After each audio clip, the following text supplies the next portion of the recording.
I call the Honourable Member Marianne Street. Thank you very much, Mr Chairman. I rise to speak to the second reading of the Housing Accords and Special Housing Areas Bill. Committee stage. Sorry, committee stage is what I meant, Mr Chairman. Thank you. I quite agree with the Minister that housing affordability is not a new problem. It was a problem when we were in government between 1999 and 2008. It was indeed a problem. But I have to say that since December 2008, the average residential property price in Auckland has gone from $496,000 to about $645,000 in July of this year. So it's increased by about 30% in the time since the government has been in office.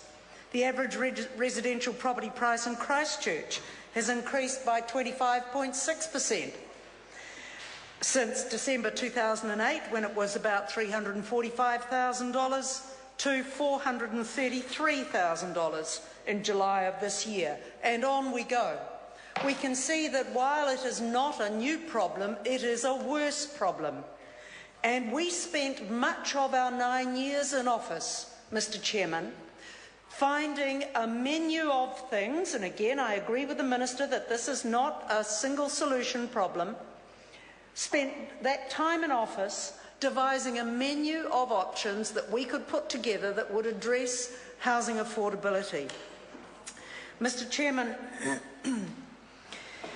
I would not for a moment say that the Minister was lying, but I will say that the Minister was profoundly mistaken when he said there had not been any other legislation addressing housing affordability. I remember it well. I was the Minister who introduced it. Yes. I was the Minister that ushered it through the House against the protestations of the people who are now in government, and it was called the Territorial Authorities Housing Affordability Enabling Act, or some other difficult name. But that's what it was designed to do. It was called the Territorial Authorities Housing Affordability Enabling Act.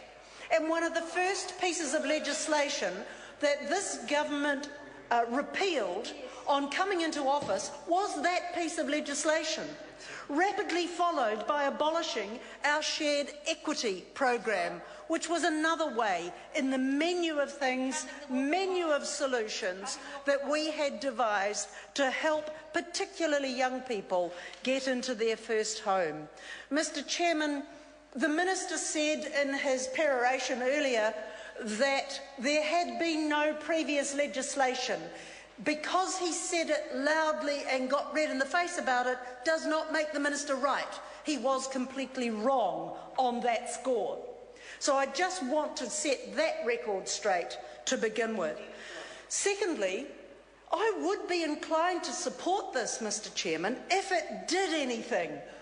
Our bill, our law, by contrast, actually gave local authorities the legislative ability to require that 10% of any residential development be set aside for affordable housing. 10%. So what does this bill do? The bill, it says in clause 4, Mr Chairman, it says that the purpose of this act is to enhance housing affordability by facilitating an increase in land and housing supply in certain regions or districts listed in Schedule 1. Well, the only one listed in Schedule 1 is Auckland, and I'll come back to that shortly. And so this is the intention and purpose of this bill. And at clause 11, we go to the guts of it that says is about the form and content of a housing accord. And what does it say? I go to look for it for something concrete, like 10% of a residential development must be put aside, or maybe by legal means, put aside for affordable housing. And what do I see? A housing accord must be in writing. Whoopee. It's got to set out the parties' agreement about how they'll work together to achieve the purposes of the Act. Getting warm. Getting warm. Doesn't get much better. Set out agreed targets for residential development. talk about lacking ambition, Mr. Chairman. Honourable Marianne Street. Thank you very much, Mr. Chairman. Talk about lacking ambition. Doesn't even say 10%. Doesn't even suggest an amount of any residential development that should be set aside for affordable housing. In fact, under that clause, Mr. Chairman, it talks more about how to dissolve a housing accord and how to resolve disputes around a housing accord than it does about housing affordability. In fact, housing affordability is not mentioned. There is a reference to the purpose of the bill, but it doesn't say that there must be affordable houses. It just says that there must be more. There must be more.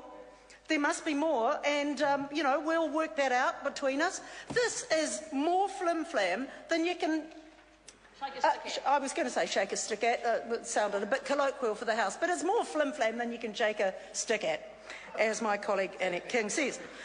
Mr. Chairman, the point about this is that this government has done nothing in 5 years on affordable housing.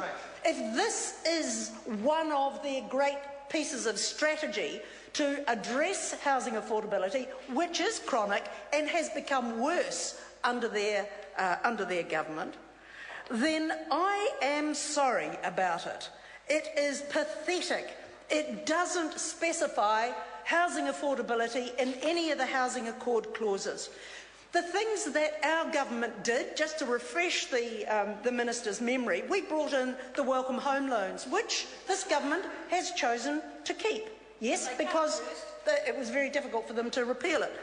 Secondly, we brought in KiwiSaver deposit matching, that the government would incentivise new homeowners by matching what they could save if they saved a certain amount over 5 years, and that is now coming to maturity. The shared equity program, and this is the one where I think the minister misses the boat entirely. Land supply, of course, is important, but what about Crown-owned land? This is what Hobsonville was about, the Whenuapai Air Base. The Crown land was set aside by a Labour government for 3,000 houses, 500 of them to be social housing, 500 to be affordable houses, and the other 2,000 the minister and his mates could buy at market rates. That wasn't ghettoising anybody. It wasn't going to pull down the values in John Key's electorate. It was going to address housing supply by freeing up Crown land.